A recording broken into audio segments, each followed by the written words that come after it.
আসসালামু আলাইকুম প্রিয় শিক্ষার্থী, আজকে আমরা দেখব যে 1 থেকে 100 পর্যন্ত বিভিন্ন ডিজিট কতবার ব্যবহৃত হয়েছে। এই প্রশ্নগুলো বিসিএস, বাংলাদেশ ব্যাংক, এনএসআই, প্রাথমিক বিদ্যালয়, নিবন্ধন, বিভিন্ন চাকরির পরীক্ষা এসে থাকে।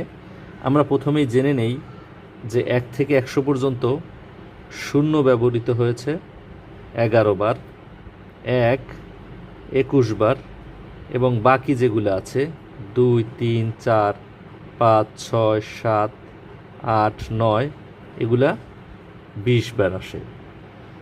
এখন আমরা প্রশ্ন সমাধান করব। 1 থেকে 100 পর্যন্ত লিখতে 5 সংখ্যাটি কতবার ব্যবহৃত হয়? এই যে 0 11 বার, 1 21 বার এবং 5 20 বার, উত্তর হবে 20 বার। 1 থেকে 100 মধ্যে কতগুলো শূন্য পাওয়া যায়? আমরা প্রথমেই লিখেছি যে 0 11 বার, তাহলে উত্তর হবে 11। প্রশ্ন 3-এ বলা আছে 1 থেকে 100-র মধ্যে কতগুলো 8 পাওয়া যায়?